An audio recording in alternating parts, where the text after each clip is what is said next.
le sentiment que les choses ont un peu évolué et pas dans le bon sens. Enfin, on y reviendra peut-être un peu plus tard. Oui. Donc voilà. Donc je voulais vous accueillir à Pajol. Ça va pas? Il faut parler dedans. Il faut parler dedans.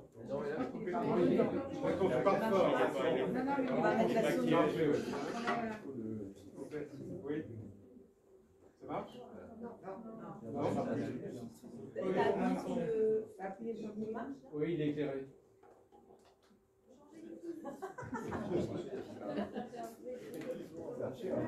Quelqu'un s'y connaît? Est-ce que quelqu'un s'y connaît? Mais ça marchait il y a 2 minutes, mais c'est pas éteint. Peut-être que sur micro, ça va.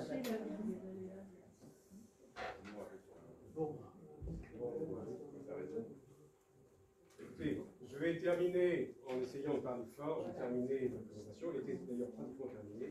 Donc encore une fois, bienvenue à Pajol. Et je vais laisser la parole à Christine Hellec. Alors non, juste avant, je voulais quand même vous dire que je remercie d'ailleurs la journaliste du 18e du mois, Sylvie Châtelain, qui est là. Ça tombe bien, puisque le 18e du mois, qui est un journal mensuel, fait paraître ce mois-ci deux pages sur les problèmes qui nous intéressent. Jardin contre béton, une lutte inégale, l'absence actuelle de concertation n'est plus tenable, inquiétude pour Chapelle-Charbon. Donc voilà autant de sujets de réflexion pour cet après-midi.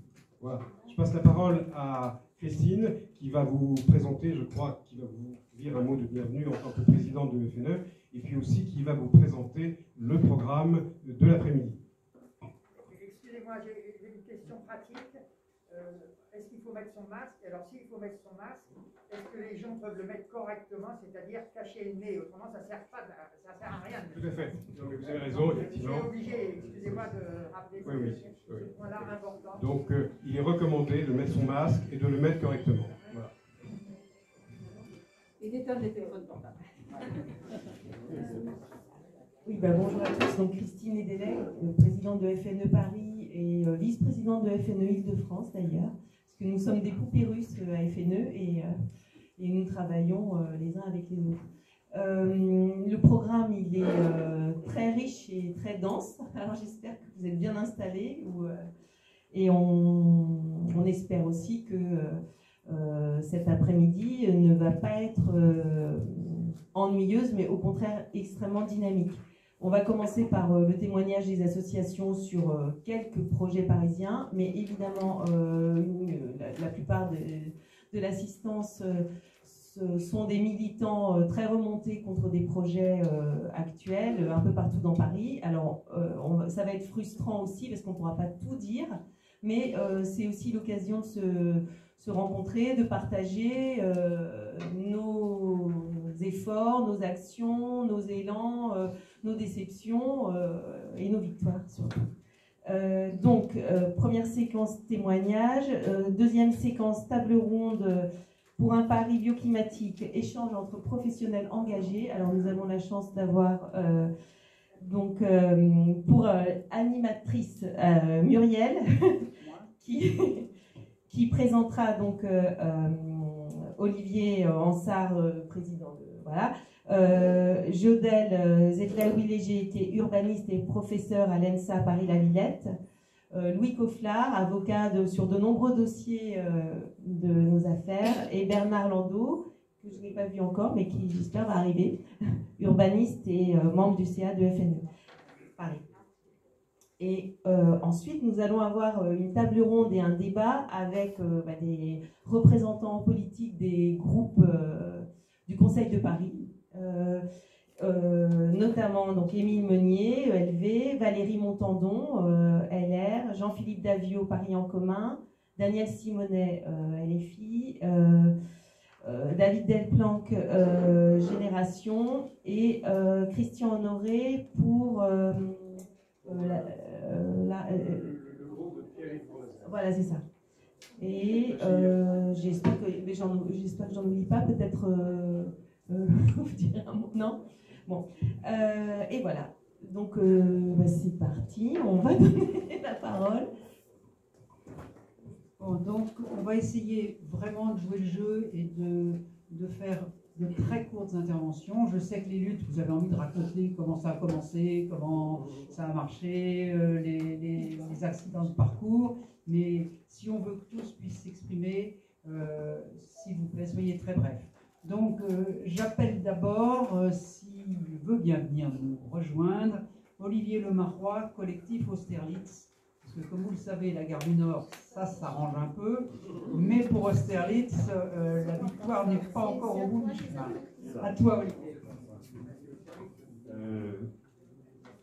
Alors, si on peut passer sur la première slide qui résume un peu tout, et ça va aller très vite, je vais y aller bien.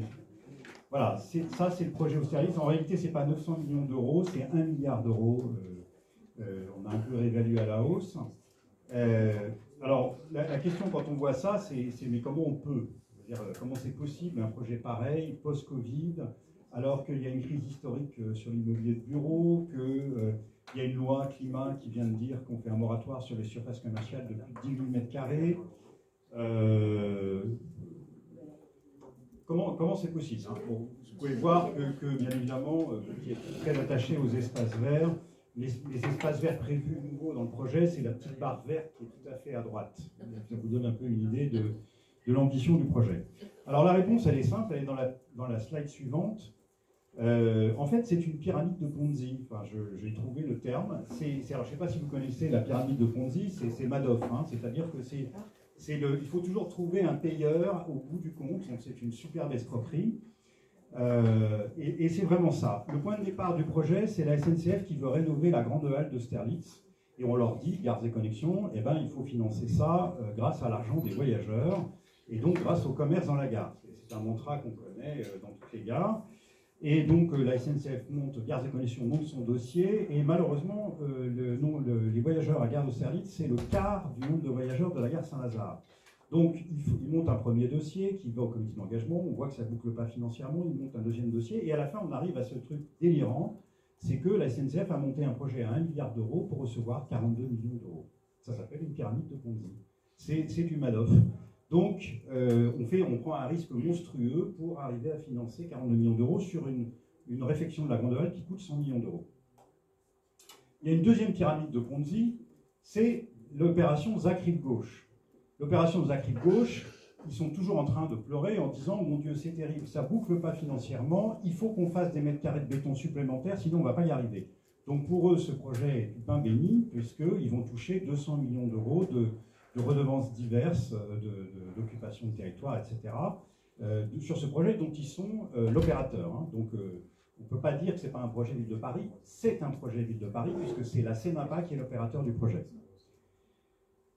Alors, vous pouvez me dire, bon, bah, non, tu vas trop vite quand même. Non.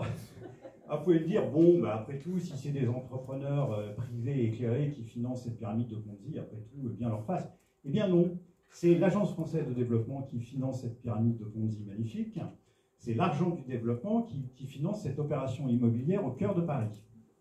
Alors c'est un scandale, on ne va pas développer là, à plein de titres, mais il faut simplement savoir que le prétexte, c'est que l'Agence de développement veut avoir son grand siège social où elle peut regrouper toutes ces agences, etc.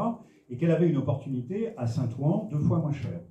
D'accord ? Donc, si vous voulez, là, vous pouvez énumérer tous les scandales, et notamment le scandale de la prédation des mètres carrés de bureaux au détriment de la banlieue. Et puis, l'autre payeur, qui n'est pas consentant ni éclairé, c'est le petit commerce. Bien évidemment, on fait 25 000 mètres carrés de surface commerciale. Pour vivre, ça représente 100 millions d'euros par an, à peu près. Hein.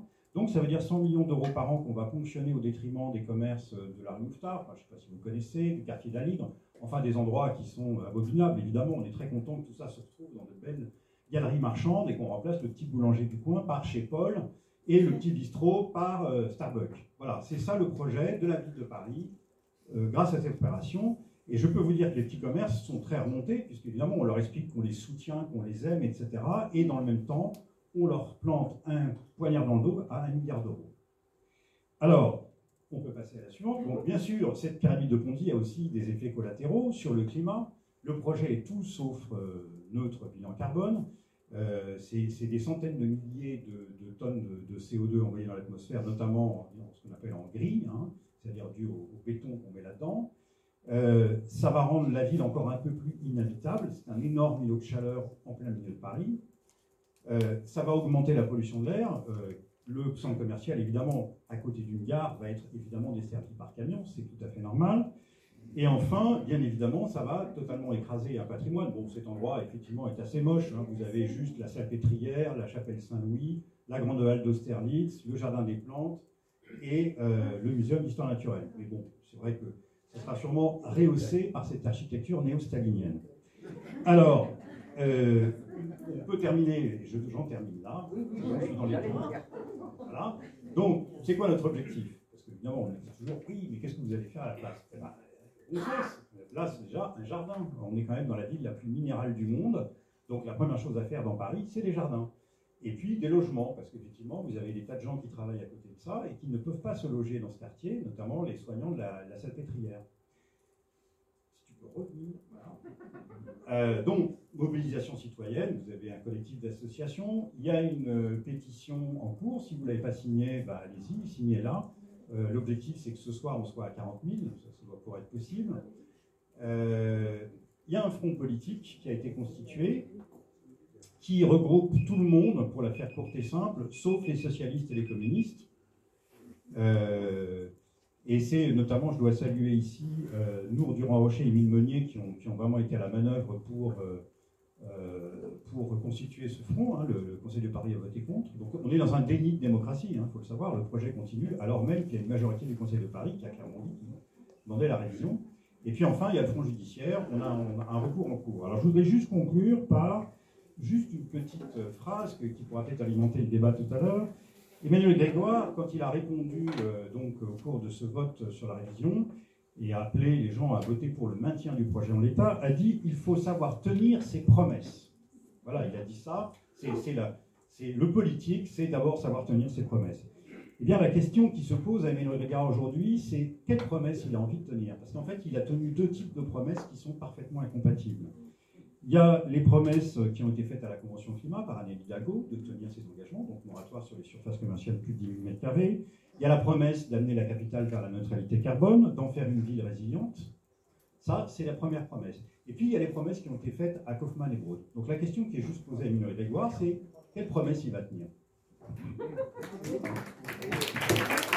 Merci Olivier. Bon, j'appelle Serge Rémy. Alors là, c'est la phase avant, la phase amont, où tous les espoirs sont permis. Il y a eu une lutte avec le comité des habitants et puis le collectif qui regroupait toute une série d'associations. Et je te laisse commenter les derniers épisodes. Bonjour à tous. Moi, je n'ai pas de diapositive. J'ai pas de diapositive. Ah, bah voilà, il y a une belle diapositive. D'accord. Alors écoutez, vous avez tous entendu parler de la décision qui nous a été annoncée de façon inopinée le 22 septembre dernier. C'est-à-dire que la gare du Nord, le projet de transformation de la gare du Nord Auchan est pour l'instant abandonné. Cette décision a été prise au plus haut niveau puisque manifestement le président de la République est intervenu pour deux raisons. D'abord une raison que vous connaissez, c'est-à-dire que le budget de ce projet était absolument exponentiel. Nous étions partis à 675 millions et nous arrivions à 1 milliard 570 millions, je crois, ce qui est absolument phénoménal.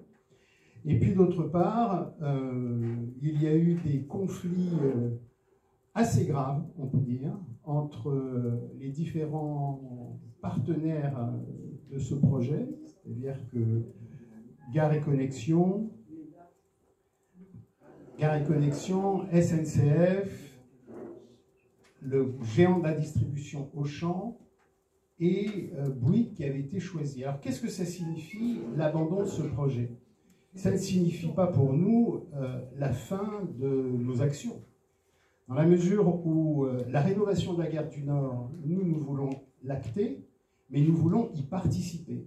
C'est-à-dire que nous considérons d'abord que le recours que nous avons engagé avec Maître Cofflard, nous allons le poursuivre. Il est hors de question pour l'instant de le suspendre, malgré les demandes qui m'ont été faites il y a 48 heures par la SNCF et par la ville de Paris. Il faut quand même le dire.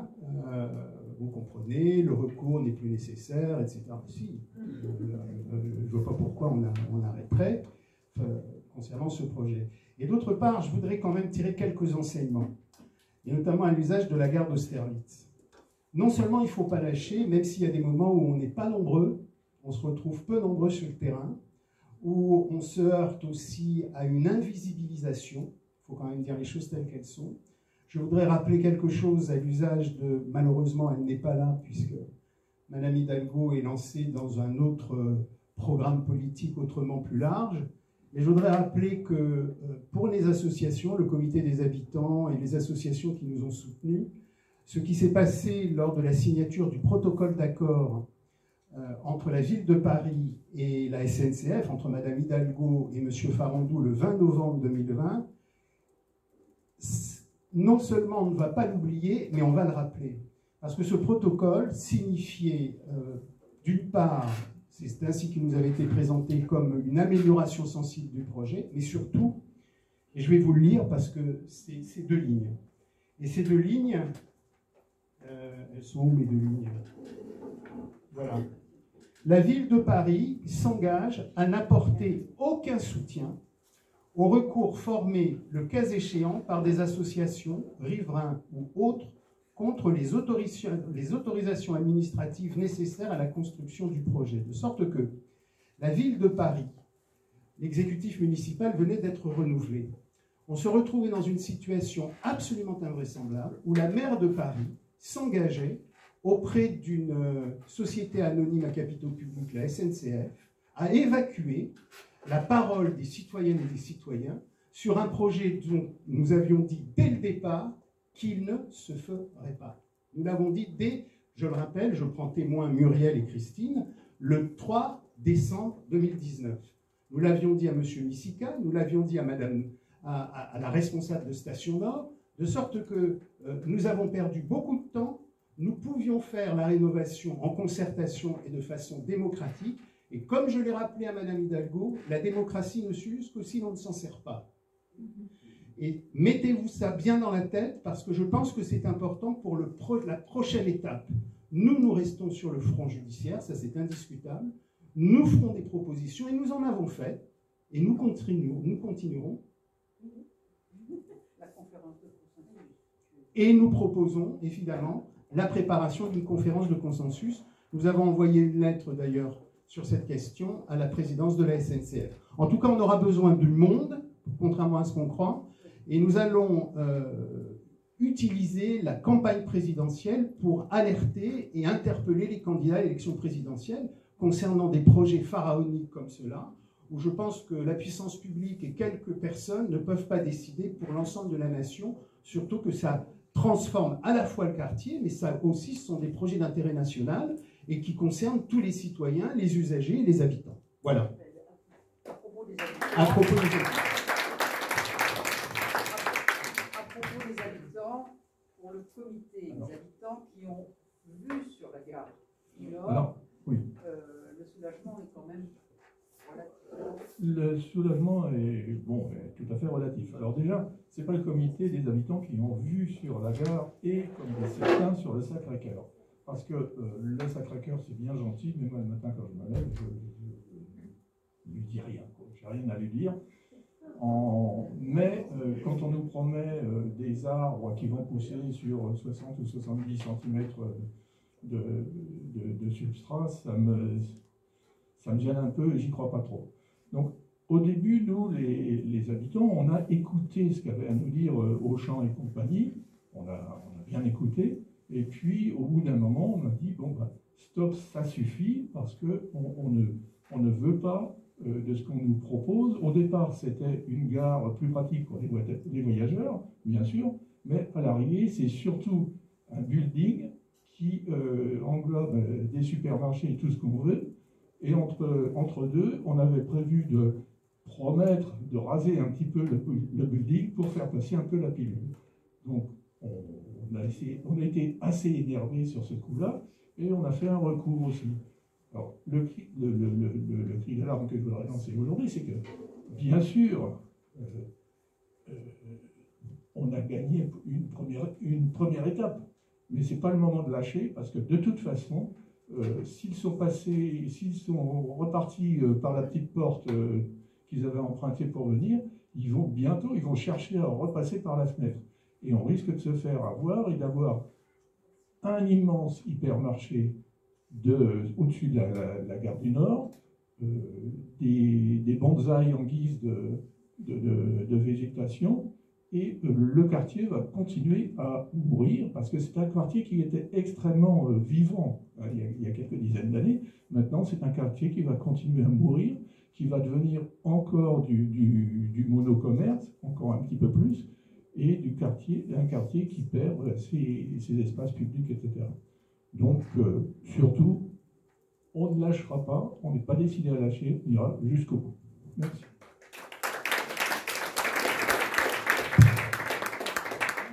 Merci. On continue le tour de table. On a parlé du 5e arrondissement, du 10e. Pour le 11e, on attendait Pierre-Alexis Hulin du TEP de Ménilmontant, mais je pense que Louis Cofflard en dira un mot dans son intervention tout à l'heure, puisque c'est là aussi une affaire qui a marqué des points positifs, et que tu nous diras un petit peu en quoi cette mobilisation pour un terrain sportif en cœur de quartier, en face du cimetière du Père-Lachaise, a été victorieuse.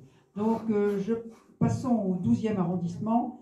Marie-France Serru, Picpus, est-ce que tu peux venir nous rejoindre et tenir, comme les autres intervenants, dans les 5 minutes chrono? Je te passe le micro. Bonjour à tout le monde. Donc, je vais être brève. Vous connaissez probablement le projet. Celui qui a été retiré, ce projet retiré a été retiré il y a 1 an, suite à l'action acharnée, contrairement à ce qui a été annoncé à la réunion de restitution qui a lieu il y a 1 mois, à la lutte acharnée des associations de riverains. Ce projet était extrêmement dense, extrêmement haut, puisque vous voyez qu'ici, il y avait une tour de 10 étages, 9, 12, 10, 10. La zone qui était pour le public, jardin public, c'était ce petit rectangle qui est ici. Donc, s'est engagée une concertation qui a duré 1 an, que la mairie du 12e a qualifié d'exemplaire à la réunion de restitution. Et nous avons découvert, lors de cette réunion de restitution, un projet qui est, si vous le regardez de loin, je pense que vous ne voyez pas beaucoup de différence. Il se ressemble beaucoup, puisque vous avez toujours, ça n'a pas changé du point de vue de l'insertion de ce projet dans le quartier. Ce projet a été inséré dans un quartier extrêmement dense, extrêmement bétonné, extrêmement urbanisé. Et il n'est absolument pas ouvert sur la Sorbonne Nouvelle, sur les habitants du quartier. Il a été dû au PLU bétonneur de M. Missika de 2016. Donc, voilà le nouveau projet qui nous a été présenté lors de la réunion de restitution, sans plan de masse, simplement avec des vues cavalières, en perspective, où tout était merveilleux, noyé dans les arbres. Et si l'on regarde ici, vous allez vous constater que, globalement, c'est le même du dos. Certes, il n'y a plus la tour de 10 étages qui était ici. Certes, il n'y a plus les 10, 12, mais tout maintenant est à 9.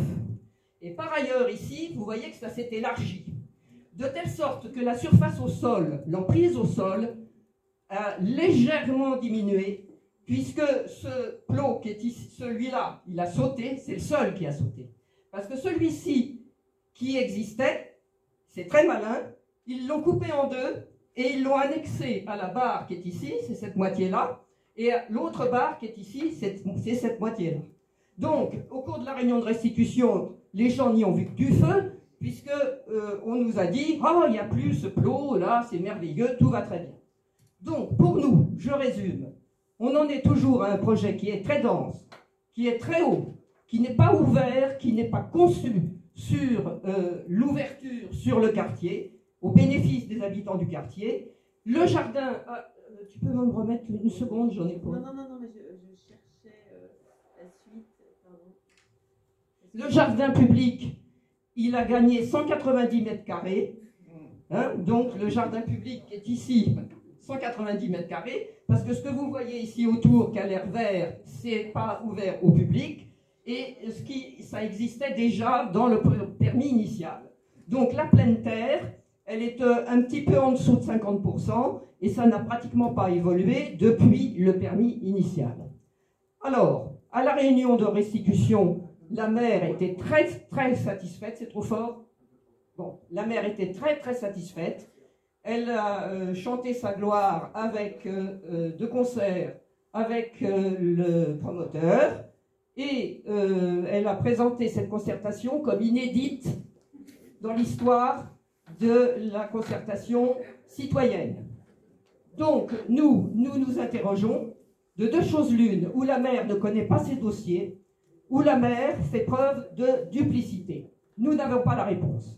Mais ce que nous savons par contre, c'est que ce projet, il a été établi en concertation, il a été rendu possible par le PLU de 2016, ce qui a permis d'ailleurs au promoteur Emmerich de rentrer dans l'achat du terrain du garage progressivement, faire une culbute financière sur cet achat et faire financer cet achat par l'EPFIF, l'établissement public foncier d'Île-de-France.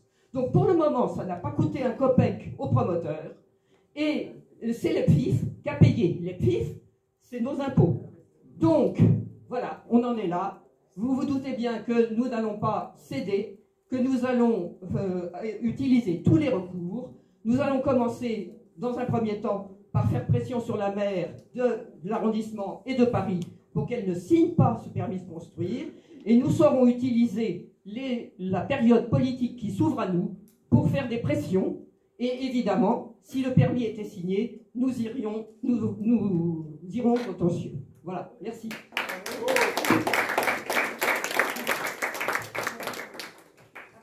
Merci Marie-France.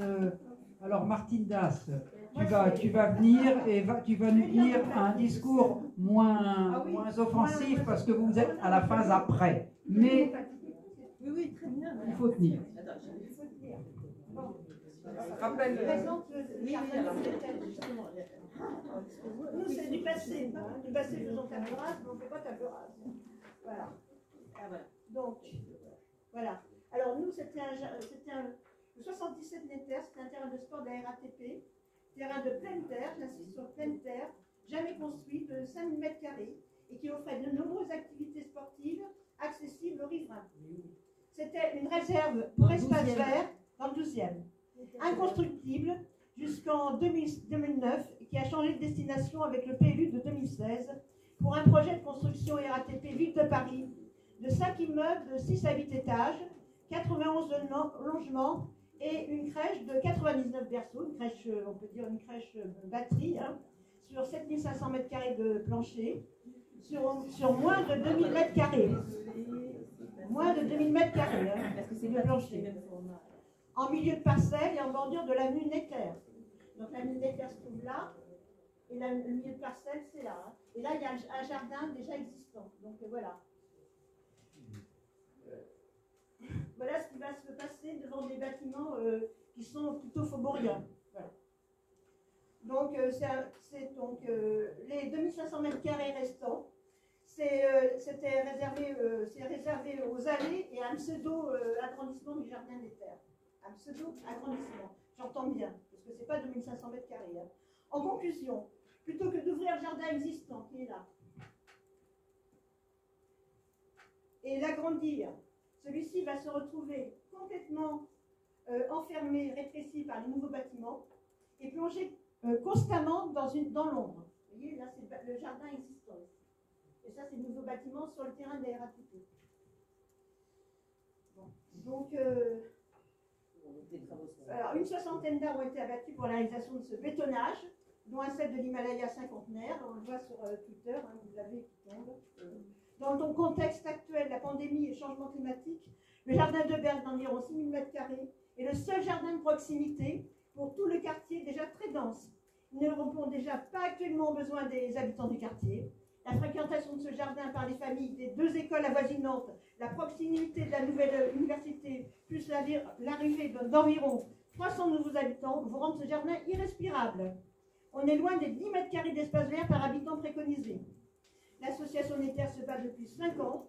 Il n'y a pas eu de concertation et tous les recours ont été rejetés. Les travaux actuels, regardez ce qui se passe en ce moment, c'est un désordre énorme sur le quartier. Il y a des immeubles qui tremblent. On écrit à la maire, elle ne répond pas. On lui a demandé de nous répondre. D'accord. Merci. Ça, c'était l'arrivée de Bernard Merci bien. Landau. Merci Bernard. Et nous avons... Alors, Madame la maire actuelle nous dit qu'elle a négocié avec la RATP pour un niveau de parking en moins. Réussi. Un niveau de parking en moins, ce qui va arranger la RATP, parce que ça va lui faire moins d'argent à dépenser. Et le permis modificatif n'a pas été, pour l'instant, n'est pas mis sur le terrain. Et les travaux ont commencé. Je voudrais bien que tu en mettes un petit peu. Ah ben. Attends, si tu peux juste... Ne te laisse pas déstabiliser. Non, mais c'est fait exprès, il l'a fait exprès. Hein. Ah oui. Bon, bah, il faut lui laisser le temps de... Bon. Je vais aller vite pourtant. Oui, tu peux montrer ça. Oui. Non, mais ça serait bien. Non, actuellement, il y a un immeuble qui est au 77 avenue Néter, qui est compris en tant qu'il est en sandwich entre le 77 et le 80, parce que le 80, c'était un terrain qui appartenait à la ville de Paris, donc qui a été inclus dans le projet. Et là, il y a la vaisselle des gens qui habitent là, ça tremble toute la journée. Enfin, c'est horrible. C'est horrible. Et voilà, nous, on va se battre, on continue à se battre, on reste mobilisés. Parce que, moi, j'espère qu'il va y avoir un gros accident. Parce que c'est pas possible. Il y a déjà eu un accident. Oui, mais vous voyez, je suis une sorcière. Il y a déjà eu un accident, il y a déjà eu un mur décroulé dans une copropriété. Donc je pense qu'il va y avoir d'autres choses. Voilà. Et,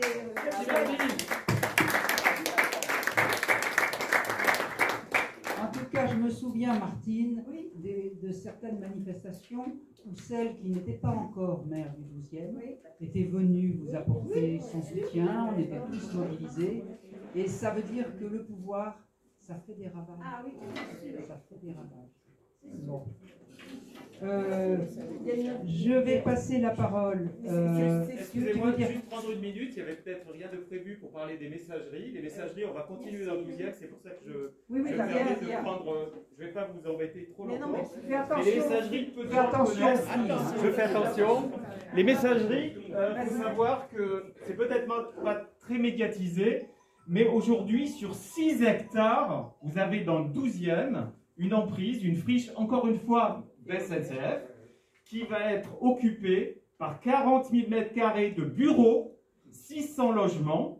Et ce qu'on nous promet aujourd'hui, c'est un pseudo-jardin de 1 hectare. Et quand on regarde ce jardin, ça va être un véritable canyon. Pourquoi? Parce que vous allez avoir des bâtiments de part et d'autre. C'est 1 hectare qui vont être au tiers à peu près bétonnés. Et encore une fois, ces choses-là se passent dans le 12e avec la mairie et la maire qui est très contente avec les promoteurs. Le promoteur, c'est la SNCF. Dernièrement, une réunion a eu lieu à Grande Contrôle où on présente ce projet. Tout le monde est content. La maire congratule ses promoteurs. Donc voilà, donc nous nous battons sur ce projet des messageries. Mais sachez-le, 6 hectares, il n'y a pas beaucoup de projets comme ça sur Paris. On voudrait du vert. On a une mairie qui est verte. Ben, nous, on voit rouge. Voilà. Ouais, merci. Sur le 12e, peut-être, mon 14, tu peux nous dire un petit mot de la ZAC Bercy-Charenton avant de parler des rives de la Seine et de l'UNESCO. Tu peux faire les deux en 5 minutes? Oui, tu auras 1 minute de plus. Allez, merci. Top chrono. Top chrono, hein. Voilà. Dis un mot de Bercy-Charenton, parce que c'est quand même là aussi dans le film. La caméra est là, les intervenants, c'est mieux si vous voulez parler par ici. La ZAC de Bercy-Charenton est un en est au point mort. On attend toujours que qu'il y ait des discussions qui s'engagent. Alors, en ce qui concerne le tunnel des artisans, c'était quand même la présence des artisans, c'était quand même une raison de faire valoir cette idée de frigidaire naturel. Mais malheureusement, on a eu beau obtenir qu'il y ait des concessions de la part des élus de la SNCF, ils s'en vont petit à petit et malheureusement on n'aura plus rien. Voilà où on en est. Bon, maintenant je vais passer à Berge de Seine en faisant un petit point rétrospectif. C'était en 1972, on se réveillait avec la gueule de bois, de l'élan vers la modernité de Pompidou, les tours, les dérogations. Et donc Duhamel a protesté contre la tour apogée de 230 mètres de haut. Et donc on a imaginé un plan des fuseaux de protection générale du site. Le principe est très simple, c'est la protection des abords. C'était au même moment que l'UNESCO établissait pour la première fois sa liste du patrimoine mondial, et la France avait été un des premiers pays signataires de cette liste. Donc, alors ce plan des fuseaux, c'était quoi? C'était deux rayons qui partent de l'œil et qui passent de part et d'autre d'un bâtiment protégé, et puis là l'angle que faisait avec l'horizontale à la droite qui part de l'œil qui va au sommet de cet bâtiment. Et donc il y avait donc tout plein de droites qui se croisaient sur un grand plan. Et puis donc c'est à cause de cette assurance de sérieux que les berges de Seine ont été classées grâce à l'initiative d'une petite association des quartiers des bords de Seine, avec pour présidente Eliap. Et donc en 2006, Delanoë a trahi cet engagement de deux manières. Tout d'abord, il a prétexté du fait qu'il fallait refaire ces plans des fuseaux qui étaient difficilement compréhensibles, un peu touffus, et donc il l'a rendu complètement inutilisable. Deuxième point, il a rendu ce plan dérogatoire, c'est-à-dire qu'il y avait avant le plan des fuseaux, le plan des hauteurs qui interdisaient toute dérogation. Maintenant, c'était les dérogations qui primaient absolument sur le plan des fuseaux et sur le plan des hauteurs. Et la liste des dérogations s'est allongée au fil du temps. Alors, dans un premier temps, grâce à la lutte des associations, on n'a rien vu, mais aujourd'hui apparaissent les tours du haut. Les tours du haut, enfin les tours du haut, on les qualifierait plutôt de bonnets d'âne, parce que donc elles se dandinent un peu comme les oreilles d'un âne. Et puis parce qu'elle, vue depuis le Sacré-Cœur, eh bien, elle déclasse le dôme du Panthéon, où sont enterrés les personnages les plus illustres. Donc c'est la revanche des cancres sur les personnages les plus illustres de France. Donc voilà, et alors elle a un impact sur le quai de Saint-Michel, vu depuis les Ponts des Arts. Elle défigure le couronnement des immeubles haussmanniens. Et puis aussi, sur le quai des Célestins, il y avait une jolie petit dôme et une trouée visuelle. Elles se mettent en plein dans cette trouée visuelle vers l'amont, vers l'est. Et puis alors, elle dit d'accord, on rajoute.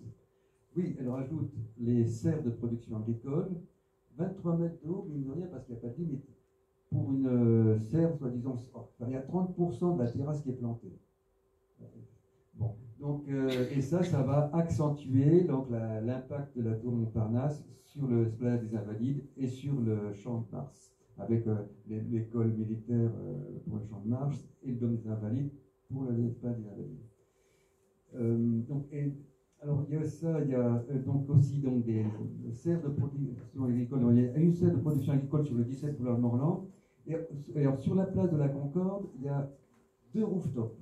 Donc, deux rooftops, c'est quoi? On arrase le toit, on met à la place un bar à cocktail. Et donc ce sont des coups de canif qui ne sont pas énormes, mais qui se répètent. Là, il y en a 4, on en voit déjà 4. Il y en a 3 autres en préparation. Après, il y aura des tours supplémentaires à Bercy, à Masséna. Donc, il faut absolument arrêter ça. Et il y a un instrument, c'est la zone tampon. Et en 2016, d'ailleurs, on a réaffirmé l'importance de la zone tampon. Mais depuis depuis, ça fait 5 ans qu'on attend. La DRAC a fait une proposition donc, de coopération. 2018, Hidalgo a fait passer une délibération. On agrandit un peu les berges et on reconnaît qu'il faut une zone tampon. Mais depuis, on attend, il n'y a rien qui sort. Et donc, c'est la manière d'Hidalgo de se soustraire à la loi en faisant semblant de la respecter. Donc, il faut arrêter ce mensonge. Et donc, je vous demande donc à tous donc là, j'ai une petite proposition de communiqué, de demander à Macron, parce que c'est le chef de l'État qui est le garant le contrat qui est passé entre l'UNESCO et l'État français. Donc, il faut que Macron fasse un peu de coercition auprès de Madame Hidalgo pour que cette zone tampon se fasse. Merci de ta précision, de ta précision. Et voilà, les questions de patrimoine sont très importantes. Et je pense que l'image de Paris, elle est liée à son histoire et à la beauté du fleuve qui la traverse. Bernard, qui préside l'association La Seine n'est pas à vendre, avec le sujet de la place Mazas, nous en dira peut-être un mot tout à l'heure, puisqu'il sera à la table ronde. Mais voilà, c'est essentiel pour nous. Et maintenant, nous passons, avant le 13e, au 14e arrondissement. On ira dans le 13e après.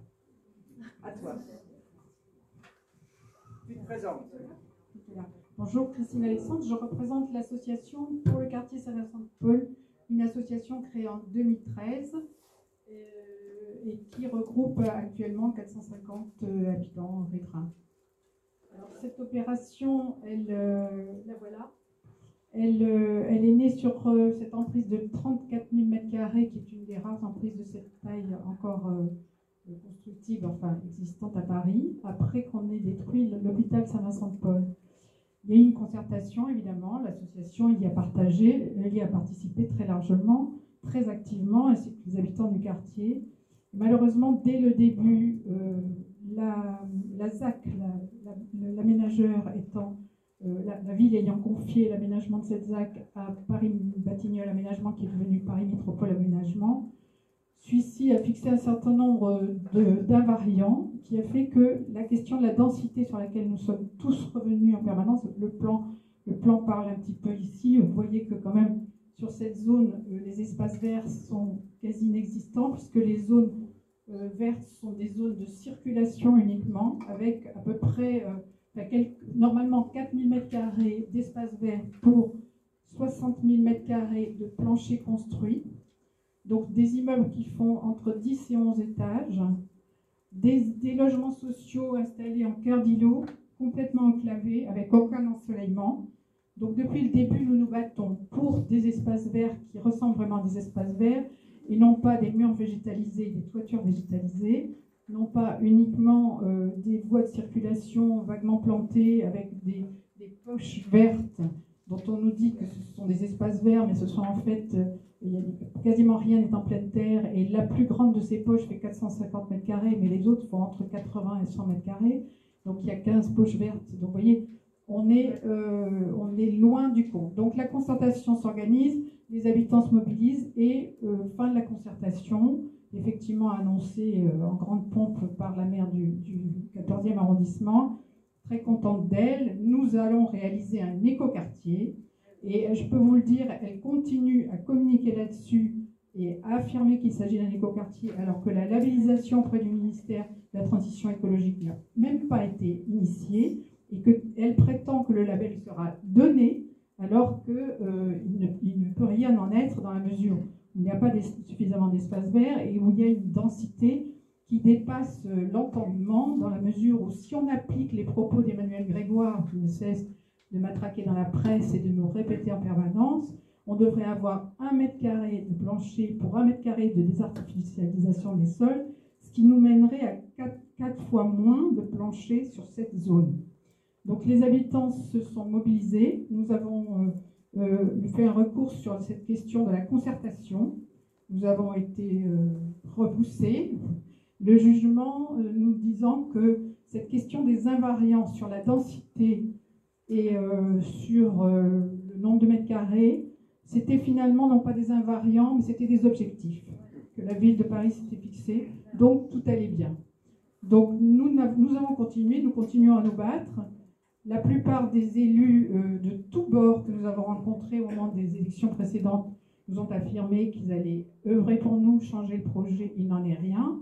La maire de Paris, que nous avons eu en réunion publique la semaine dernière, nous a dit que tout resterait ainsi, mais nous ne laissons pas faire. Donc actuellement, nous avons une pétition qui circule, signée là, sur change.org, pour sauver le quartier Saint-Vincent-de-Paul, dans laquelle nous demandons de réduire cette densité, de désenclaver les bâtiments qui sont à l'intérieur. C'est possible. L'architecte Jean-Pierre Buffy, qui est habitant du quartier, a eu le courage et la générosité de produire un projet alternatif dans lequel on voit qu'on peut garder les 10 000 m² d'espace vert que nous souhaitons, et tout en gardant le même nombre de logements et en aérant le projet. Peut-être on peut avancer sur la dernière slide. Donc voilà, ce que nous demandons, conservation des arbres matures existants. Malheureusement, depuis hier, l'abattage des 32 arbres sur le site de l'ancien hôpital a commencé. On a envoyé des lettres toute la journée à Madame Hidalgo, à Emmanuel Grégoire. Emmanuel Grégoire nous a répondu, Karine Petit n'a pas répondu évidemment comme d'habitude, et Emmanuel Grégoire nous a répondu dans la journée qu'il faisait le nécessaire pour voir auprès de l'aménageur comment il pouvait y remédier.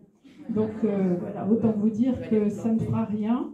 Donc depuis hier, le quartier pleure parce que 32 arbres sur un site pareil, ils en conservent un. Hein, donc et tout ce qui sera planté, ce seront des arbustes qui ne seront pas plantés en pleine terre. Donc vous pouvez imaginer les dégâts. Donc ce que nous demandons, et aussi là-dessus, nous avons fait un gros travail auprès de la séance publique, mais visiblement avec la maire de Paris évidemment, mais rien ne passe. Nous demandons que, comme nous avons 3 hôpitaux à proximité, Cochin, Port-Royal et Saint-Joseph, que prioritairement sur les 600 logements, il y en a 50% en logements sociaux, ils soient affectés au moins à 30% pour le personnel soignant. Aucune réponse. On nous a répondu qu'il y aurait une infirmière à la retraite à la dernière réunion publique. On a demandé que tout ça fasse l'objet, puisque on n'est pas contre construire des logements, mais déjà la surdensité est un problème, mais qu'au moins il y ait du sens. C'est-à-dire comme il y a une école, une crèche et la proximité de ces hôpitaux, une bonne manière de faire de la mixité sociale serait là d'amener des gens qui travaillent à proximité, qui vont vivre dans le quartier, qui vont animer le quartier. Donc aérer ce quartier, avoir de vrais espaces verts. Alors on demande la labellisation par le ministère de la Transition écologique, mais bon, je crois que nous ne l'aurons pas, mais puisqu'elle n'est pas engagée. Mais on ne perd pas espoir. Il faut dire que ce qui s'est passé sur l'opération Ordonnaire nous a donné beaucoup d'espoir, parce que c'est une pièce urbaine de la même taille, avec la même quantité de mètres carrés à construire et la même demande au niveau des espaces verts. Et nous avons donc lancé une pétition, nous avons attaqué le permis d'aménager. Et il y a également, il faut noter que la presse se mobilise un petit peu, parce qu'il y a un certain nombre de personnalités, et en particulier de la culture, des comédiens, des auteurs, etc., qui se sont mobilisés dans la presse pour protéger cette partie du quartier Montparnasse qui, historiquement, a du sens à Paris. Voilà. Merci. On va voir que dans ce quartier du 14e, c'est fou comme le 14e et le 12e sont en train de concentrer des opérations. Et malheureusement, dans ces 2 quartiers, je le dis avec regret, c'est 2 femmes et 2 femmes de valeur qui sont à la tête des mairies d'arrondissement, mais on a l'impression que les décisions sont prises ailleurs et qu'elles sont là pour avaliser des choses qui sont décidées dans un autre Sénat.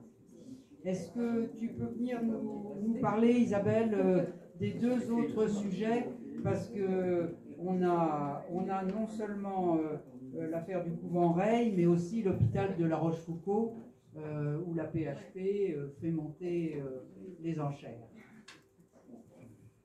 Oui, bonjour. Oui, donc nous avons convenu de parler du 14e sous l'angle de la... Sous l'angle, dans le 14e, sous l'angle de la trame verte, des espaces verts, parce que c'est un quartier qui réunit, enfin, où on trouve une des principales coulées vertes du sud parisien, Et les espaces verts protégés qui y sont représentent plus de la moitié de tous les espaces verts protégés parisiens. Donc c'est important, on a 100 hectares d'espaces verts protégés sur 230. Donc c'est important de voir le processus qui se forme autour de ces espaces verts protégés, d'abord pour les préserver, et puis aussi pour voir comment on peut développer, renforcer les espaces verts et une coulée verte et de la continuité écologique dans Paris. C'est sous cet angle-là que donc j'entrerai pas dans le détail de toutes les actions, mais nous sommes absolument en accord avec, enfin en résonance avec tout ce qui a été dit, jardin contre béton, fausses nouvelles, voilà, on est en plein dedans, voilà. Donc, tu peux remonter, ça veut bien. Ah oui, là on ne voit pas grand-chose. Le début, parce que quand même je présente, on a un tout petit qui s'appelle Allée du Mont-Seine, mais qui est emblématique parce que ça va être, si le recours est perdu sur cet espace vert où les arbres ont d'ailleurs été déjà abattus, c'est très embêtant parce que ça entraînera la jurisprudence pour les autres. Donc tout le monde a un œil sur ce petit mouchoir de poche. Alors, La Rochefoucauld, c'est un monument. Ah oui, tous, absolument. Tous les trois sont des espaces verts protégés. La Rochefoucauld, je ne vais pas entrer dans le détail, un monument historique, toujours de l'architecture d'intérêt collectif, tienne. Et le couvent Reille, un charme fou qu'on découvre le 1er, 20e siècle, un peu néo, mais dont on découvre les qualités. Voilà. On peut passer si tu veux bien. Donc on ne voit pas très bien là, mais c'est la carte des espaces verts protégés. Et en réalité, on voit c'est ceux qui sont en vert amande, et ça, ce sont les espaces publics. Alors en réalité, on voit cette espèce de densité de la coulée verte et tous les grignotages dont j'ai entendu parler maintenant depuis 3-4 ans. Donc ça va vite. On a le Val-de-Grâce dont on entend parler aujourd'hui de problèmes. Le SCPI qui s'est vu bouffer 1000 mètres carrés d'espace vert protégé sans que personne ne dise rien. Oui, pour les arbres, mais l'espace vert protégé, on n'a pas réalisé. C'est ça que je voudrais démontrer ici. Il te reste 5 minutes, Isabelle. Voilà, donc La Rochefoucauld, Sainte-Anne, où on a bouffé un petit coin d'espace vert protégé, et puis qui continue. Et puis j'ai noté Austerlitz là-haut, qui évidemment est beaucoup plus gros. Mais vous voyez, on se rend compte que sur une coulée verte, si on continue, il n'y a plus de continuité écologique. Donc il faut calculer ces mètres carrés. Voilà. Continuons rapidement. Oui. Alors voilà, on voit très très peu de toute façon, donc ça va aller très vite. Ce sont les deux PLU. Les deux sont assez similaires. Ce n'est pas une analyse comparative, mais l'enjeu qu'il y a sur La Rochefoucauld, c'est la visibilité, la co-visibilité avec le monument historique. Alors que ici, comme on est sur l'avenue du Général Leclerc, on peut monter très haut. Ici, il y a déjà 8 étages, mais il y a un espace qui peut faire un enjeu. Et puis là au-dessus, il y a un enjeu. Donc on attend le projet de la ville de Paris qui doit acquérir. Et on ne sait pas encore à quelle sauce on se fera manger. Mais on se doute bien que s'il y a acquisition, il y aura densification. Voilà. Pour Reille, c'est plus un enjeu plus fort parce que nous en sommes au 2e permis avec exactement le même processus, Emery étant acteur aussi. Donc le même processus que sur Picpus. Nous sommes donc au deuxième permis et il s'agit purement et simplement de construire sur tout ça. Et là. Et il ne resterait en fait que le petit bois. On peut passer à la suivante. Voilà, donc c'est la suivante, il n'y en a pas une avant? Non. Ah bon, non.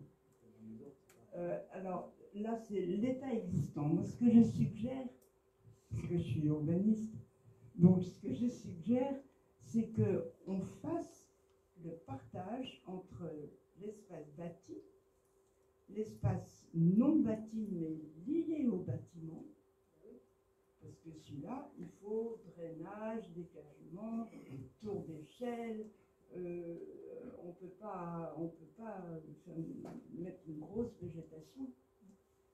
Et puis l'espace vert protégé, qui n'est pas réduit, on peut tout à fait proposer des espaces verts protégés ailleurs. Et voilà, donc ici nous avons, j'ai calculé le pourcentage. Et je pense que c'est intéressant, c'est Picpus qui m'y a fait penser. Je pense que voilà, c'est un critère qu'on peut opposer au projet. Parce que les projets qu'on nous propose, ça consiste à mettre les espaces verts, végétalisés ou protégés au pied des immeubles. Donc on dit on ne supprime pas d'espace vert, vous voyez le projet est magnifique. Est-ce que tu veux bien passer à la suite? Il faut que tu achèves, Isabelle, parce oui. qu'on a encore 3 arrondissements à passer, et on l'a dérapé énormément sur notre horaire. Pardon.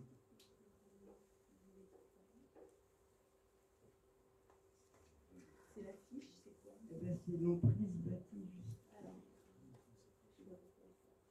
Voilà. Ça, c'est l'état existant. Ça, c'est le projet qui ressemble étrangement à celui de Picpus, même s'il est en principe plus petit. Et j'ai reporté le projet sur la photo aérienne. Et donc, on se rend compte déjà qu'il y a une surdensification. Il y a une double surdensification. Une pour remplacer ce bâtiment en allant au-delà du PLU, et une deuxième pour faire des logements privés dans l'espace vert privatif. Point. Et donc, ici, tous ces espaces autour des immeubles sont censés devenir de l'espace vert protégé. Mais je pense qu'on se rend bien compte que les espaces libres qui seront autour ne seront pas des espaces verts protégés. Voilà. Merci Isabelle. Bon. Non, ce qui me semble intéressant, c'est qu'on établit des correspondances entre ce qui se passe dans le 12e, le 14e, et que les gens se nourrissent des propositions, des idées des uns et des autres.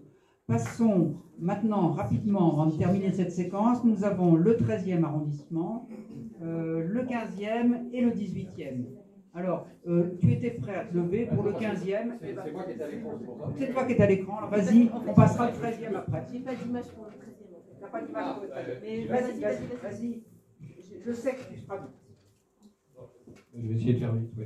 Bonjour, donc je m'appelle Gérard Deragobian, donc je suis président d'une association dans le 15e qui s'appelle Respiration Paris 15.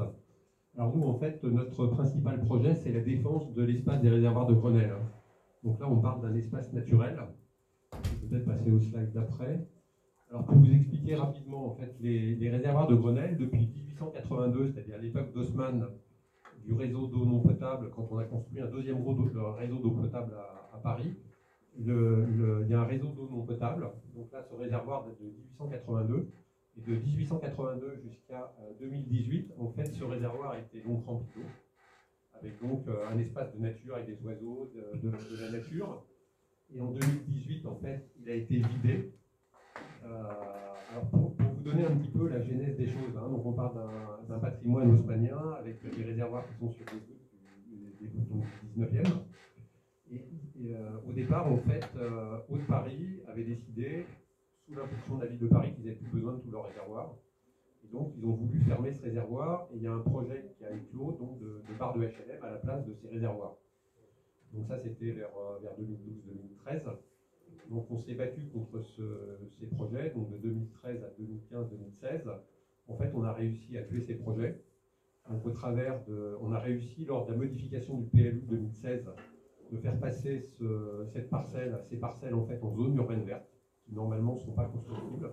On a réussi au travers du schéma directeur du réseau d'eau potable de la ville de Paris de tuer le fait qu'il y ait des logements de construits. Alors rien n'est jamais acquis définitivement, mais au moins pour l'instant, le projet de faire des logements n'est plus d'actualité. Et donc ça a été remplacé en fait par un projet pariculteur en fait d'aquaponie, dont on pensait au départ ce serait un projet de nature. Et en fait ce projet d'aquaponie en fait c'est de mettre des serres en plastique qui sont des serres très très hautes, qui sont beaucoup plus hautes que l'emprise des réservoirs aujourd'hui.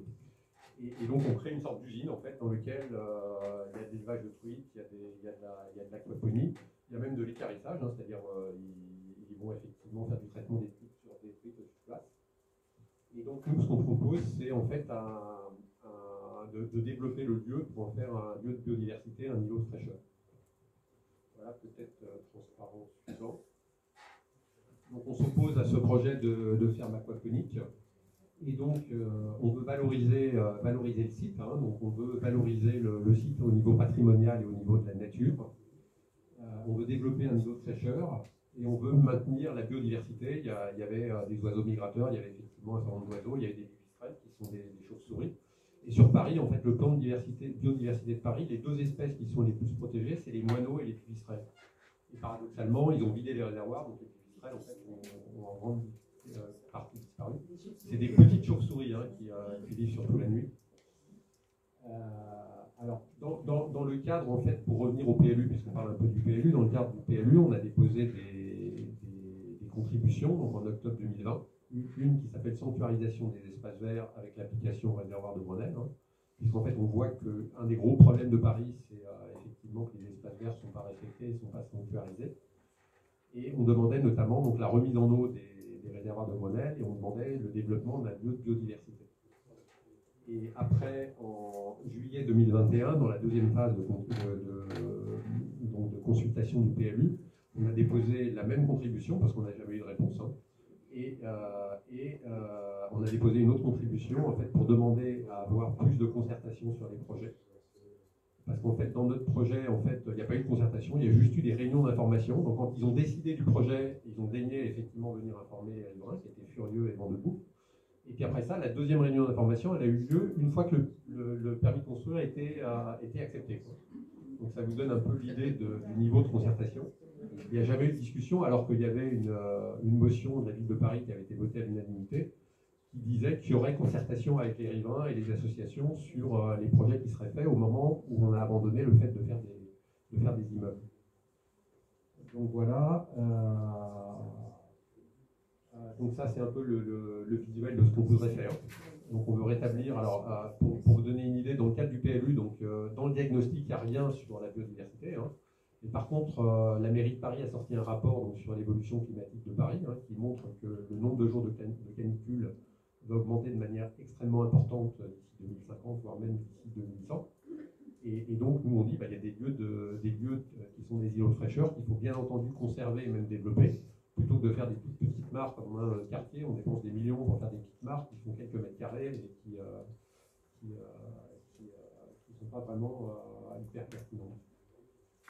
Est-ce que tu nous dis aussi un petit mot des deux autres projets voilà, c'est mon dernier slide. Donc, alors, la tour triangle, alors c'est un exemple. Donc là, c'est une tour en fait de 180 mètres, 42 étages, donc, dont la mairie de Paris voulait qu'elle soit faite avant 2024, mais en fait, ça ne sera pas fait avant 2024. Hein, mais le projet n'est toujours pas abandonné. Alors, un des exemples là, de cette tour, c'est qu'elle est très énergivore.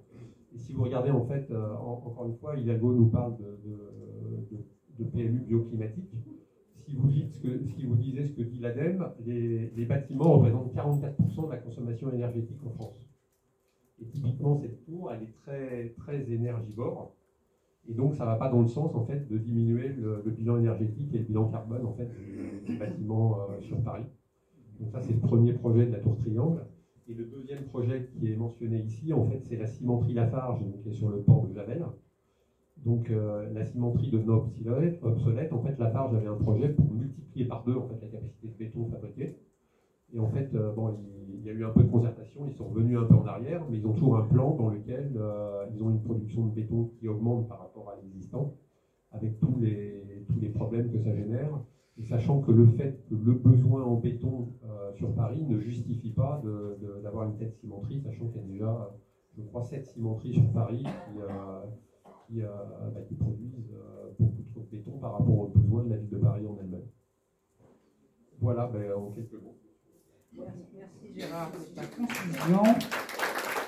On va terminer avec le 13e et le 18e. Georges, tu es là. Georges mettra. Voilà. Attention au fil, s'il te plaît. Contorsionniste. Je vais être effectivement très rapide. Je vais vous parler du centre Eastman dans le 13e arrondissement. Vous avez deviné qu'on a beaucoup de chantiers en cours dans le 13e arrondissement. Le centre Eastman, c'est un bâtiment un peu emblématique, enfin, qui est au centre qui juge le parc de Choisy, qui fait partie du parc de Choisy, juste à l'entrée du quartier chinois sur l'avenue de Choisy. Et c'est un bâtiment qui a été bâti dans les années 37 grâce à une donation de Georges Eastman, qui est l'inventeur de la pellicule souple photographique. Et il a fait une donation d'1 million à la ville de Paris pour construire un bâtiment dédié à la santé dentaire des enfants. Et bon, après quelques hésitations, la ville a accepté cet argent. Et donc un dispensaire dentaire destiné à tous les enfants des écoles de Paris et de la proche banlieue a fonctionné jusqu'aux années 90, où on a mis en place d'autres protocoles pour les soins dentaires des enfants. Donc pendant des années, les gens ont vu défiler là des quarts d'enfants qui venaient là. Tout ça pour dire que c'est un bâtiment un peu emblématique, avec une charge sociale très importante.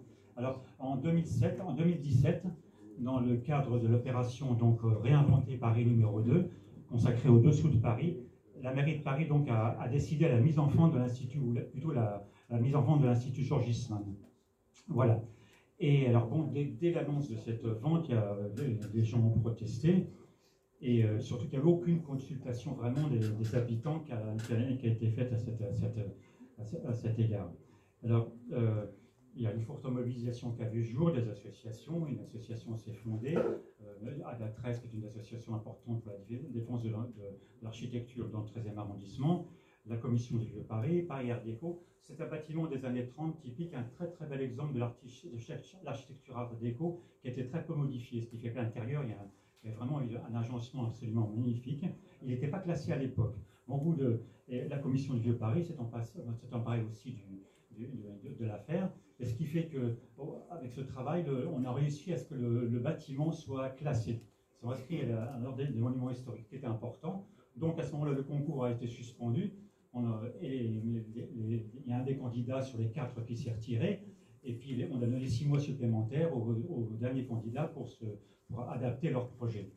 Et en 2019, donc le projet, il restait in extremis, un dernier candidat s'est retiré. Il restait donc 2 candidats en lice, qui étaient la compagnie de Strasbourg et Novaxia. Et finalement, c'est le projet, parce que c'est important de le dire, de la compagnie de Strasbourg qui a été sélectionné face au projet Novaxia, qui avait plutôt la préférence des habitants parce qu'il semblait faire une plus grande part aux habitants. Mais dans le même temps, le même jour pratiquement, on attribuait le centre Eastman donc à la compagnie de Strasbourg, on a attribué l'Hôtel-Dieu, exactement le même jour, l'Hôtel-Dieu à Novaxia. Donc c'était difficile de donner les deux choses. Voilà. Alors, le projet de la compagnie de Strasbourg, nous, il a semblé très... Il voulait un peu ce qu'on a pensé séduire le jury, parce que c'est plein de clins d'œil à l'histoire du bâtiment et à Georges Eastman. Alors, ils ont eu l'idée de faire un grand centre de santé infantile, de santé COSEM. Le centre de santé COSEM voulait investir un bon tiers du bâtiment sur 3 étages. C'était un peu l'ossature, une des principales ossatures financières sans but du projet. Alors, il continue dans les clins d'œil. Alors, il voulait un espace d'exposition photo consacré aux archives de Paris Match, pour faire des clins d'œil à Cartier, il y a un espace de cinéma chinois, un espace de street art, qui est très cher à M. Coumet, 2 grands volumes cédés à des galléristes parisiens importants, une école de codage confiée aux équipes de Xavier Niel, qui est le patron de la station F dans le 13e arrondissement, entre autres. Voilà. Alors lui, c'est un projet qui a tombé tout de suite sans réelle cohérence. Hein. Voilà. Bon, il y a un centre, le 13e, il y a beaucoup de centres de... D'accord. Oui, il y a beaucoup de centres de... D'accord. Beaucoup de centres de santé. Et... Où est-ce que vous en êtes maintenant? Voilà. Donc, il y a beaucoup d'actions qui ont été menées. Alors, le problème, c'est qu'on a rencontré la compagnie de Fazour, je fais très court, en début de 2020, qui nous a... On a discuté avec eux, il y a un beau projet, donc, puisque c'est respectueux maintenant du classement, mais ils nous ont lancé que, bizarrement, le COSEM, ce qui était quand même l'ossature principale de ce projet, avait retiré son option pour le centre Eastman. Et depuis, nous sommes sans nouvelles. Ils cherchaient un autre prestataire pour remplir cet espace, mais alors on s'est mis en contact avec la compagnie de Fazour, avec la mairie du 13e. Jusqu'à présent, aucune réponse là-dessus. Notre projet à nous étant qu'effectivement, ce domaine, alors on a demandé un moratoire, évidemment, qu'il y ait une nouvelle discussion qui s'instaure en associant beaucoup plus les habitants. Et puis qu'à terme, effectivement, ce bâtiment, qui est quand même emblématique, reste dans le domaine public, parce qu'il y aurait amplement de quoi le meubler. Alors on a fait référence. Et en plus, quand M. Coumet a présenté son programme pour d'élection, il a présenté un grand projet d'agrandissement de ce parc de Choisy, qui devait intégrer un espace sportif à côté. Donc il semble évident que ce bâtiment ait toute sa vocation au centre de cet espace. Merci Georges. Il y aurait beaucoup d'autres choses à dire. Peut-être Christine peut dire un mot sur la concertation Paris-Rive-Gauche, en deux mots, parce que c'est effectivement le 13e, et derrière cette concertation, il y a aussi le projet Brunzo, et ensuite on terminera par le 18e arrondissement. Christine. Un mot sur le 17e aussi. En fait, la concertation Paris-Rive-Gauche, elle ne fonctionne pas du tout, vous en doutez. Vous voyez bien que le dialogue n'est quand même pas évident du tout. Et là, depuis la nouvelle mandature, on n'a pas pu réunir quoi que ce soit. C'est-à-dire que les associations se réunissent, mais derrière, il n'y a plus les moments de réunion avec la CEMAPA et les représentants de la ville sur Paris-Rive-Gauche. Et Paris-Rive-Gauche, vous savez peut-être qu'il y a un projet de mini-défense qui s'appelle Brunzo, qui va pousser un quartier de 100 000 m² de diverses choses pas très intéressantes pour les habitants, je crois, qui va pousser au pied des tours du Haut.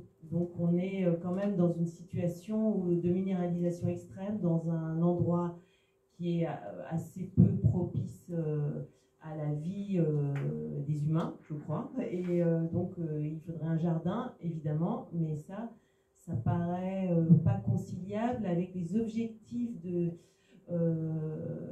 financement, de fin de financement de la ZAC Paris-Rive-Gauche. Or, on peut très bien aussi être déficitaire sur une ZAC. Et donc, voilà.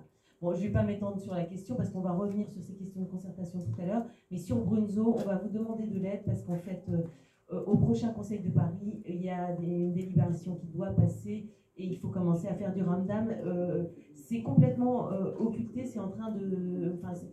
la ville s'arrange pour faire passer sous les radars cet énorme morceau de ville qui n'est évidemment pas le Paris que nous voulons, et le Paris vivable que nous voulons. Je passe la parole, non, on passe la parole pour le 17e ou on en dira un mot après? Non, on va passer la parole au 18e puisque ça faisait partie de notre tour de table. Je sais qu'il y a d'autres associations qui sont présentes aujourd'hui, qui sont venues, notamment les gens de la Porte-Maillot, etc. Mais là, on est en train de faire exploser notre ordre du jour et je voudrais qu'on passe à la deuxième séquence. Mais dans le débat qu'on aura après la deuxième séquence, vous pourrez intervenir et poser des questions. Alors, très rapidement sur le 18e, parce qu'on a déjà explosé l'horaire. Je vais passer la parole à Anne de la Rue, pour nous parler de la rue Muller. Ça sera le premier projet concernant le 18e, et ensuite nous élargirons le débat en parlant de Paris Nord-Est. Bonjour à tous. Alors moi, je vais vous parler d'un projet qui est beaucoup plus petit que tous ceux que vous avez évoqués plus tôt, mais qui catalyse un peu toutes les failles de la politique urbanistique de la ville actuellement. Donc c'est le projet de la rue Muller dans le 18e arrondissement, qui est au bas de la butte Montmartre et qui est en fait situé en cœur d'îlot. Pour imaginer, c'est comme si vous aviez une cour et qu'on va faire fleurir un immeuble en plein milieu. Vous avez 4 rues qui sont concernées. Il y a 5 logements, donc 3 triplex et 2 duplex, ainsi que des bureaux qui vont être construits. Mais vous avez 205 appartements qui sont concernés et donc des centaines de riverains. On est sur une zone de grande carrière avec des travaux dans les années 2000 qui ont complètement fissuré en fait, des immeubles. Et ça illustre un peu aussi le double jeu de la mairie, donc qui d'un côté en fait a donné ce permis de construire, mais de l'autre côté au Conseil de Paris en mars l'année dernière, on a eu quand même, en mars de cette année pardon, il y a eu l'unanimité pour réviser ce projet. Emmanuel Grégoire l'a d'ailleurs qualifié de tout est à revoir. Qu'est-ce qu'il a dit pardon? Rien ne va dans ce projet. Il y a 43 recours gracieux qui ont été déposés. On a eu un énorme soutien politique d'Émile Meunier, de Rodolphe Granier et de Pierre-Yves Bournazel au niveau du 18e. Que vous dire de plus? On en est ouf. On a déposé un recours contentieux le 17 juin. Donc la procédure est en cours. On n'a pas encore eu de nouvelles du promoteur. Qu'est-ce que je peux ajouter? C'est un promoteur qui est privé, pardon. C'est un projet qui n'est pas très joli et qui est... c'est une espèce de tour. Après, tout est relatif, mais c'est vrai qu'on est dans le périmètre des monuments historiques du Sacré-Cœur et qu'on est donc sur la butte, alors que notre maire, Éric Lejoindre, souhaite classer la butte Montmartre au patrimoine de l'UNESCO. Ça va, j'ai respecté le timing. C'est bon? Parfait. Merci. Parfait.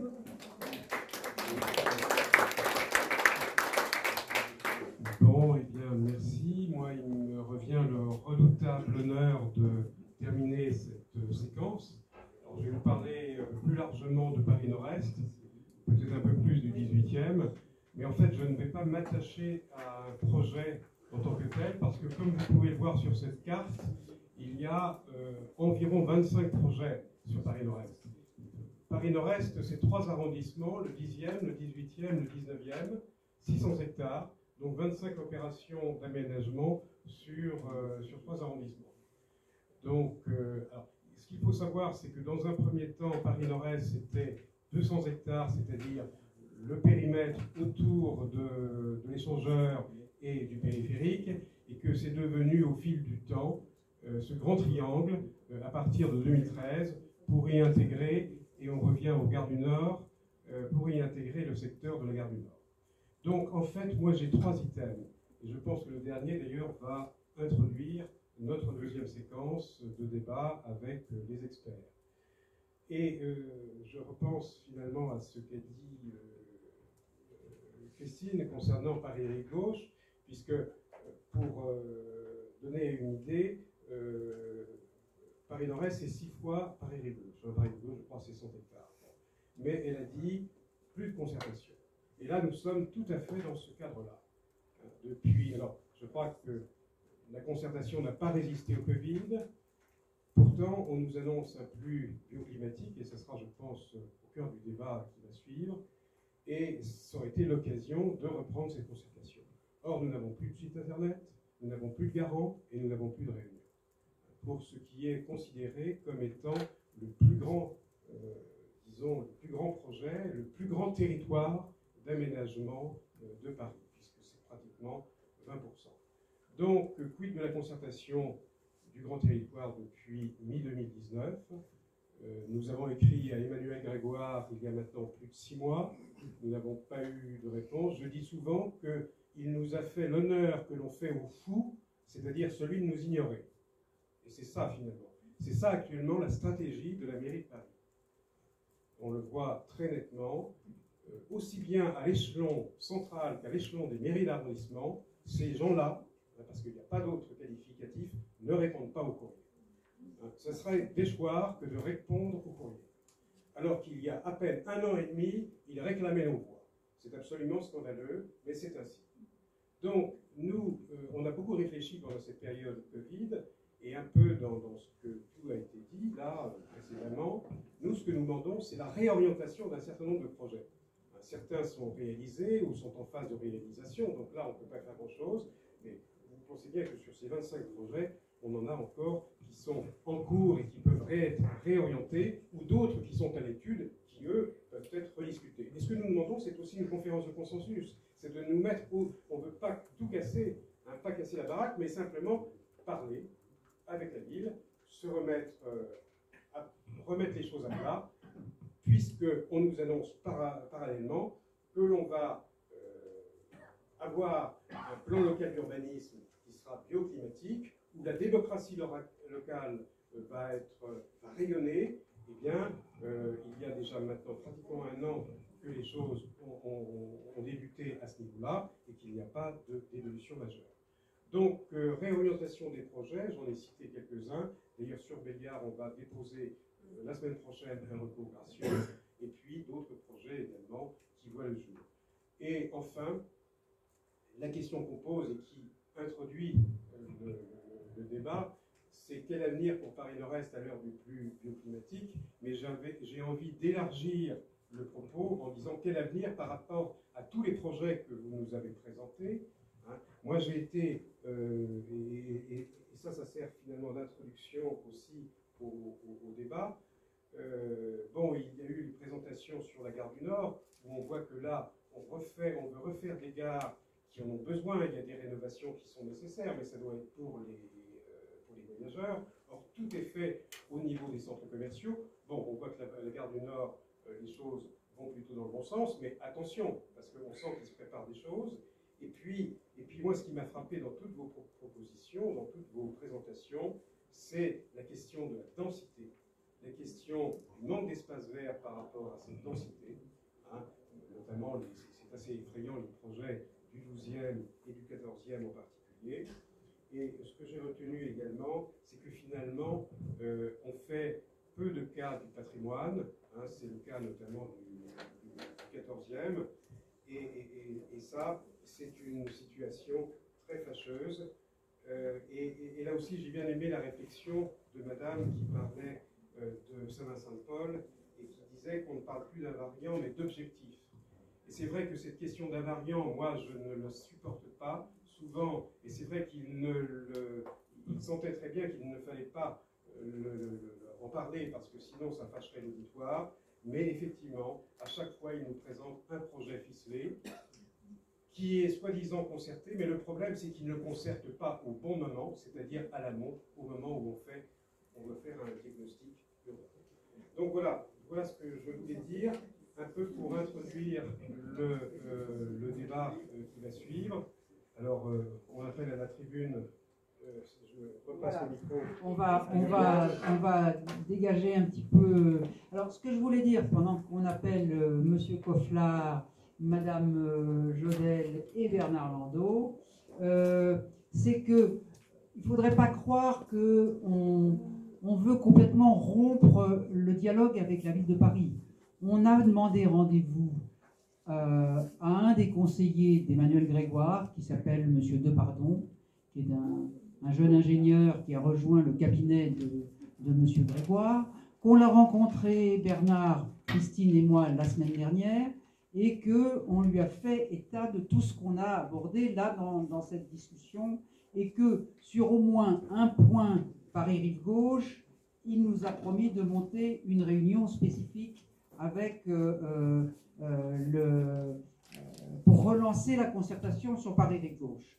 Je pense qu'on fera la même chose pour demander la relance sur Nord-Est, et en tout cas, nous, notre volonté, c'est de poursuivre les contentieux, mais de garder le contact et de garder le dialogue, parce qu'on veut être acteur de la concertation de ce PLU bioclimatique. Donc, j'appelle là pour la séquence que nous avons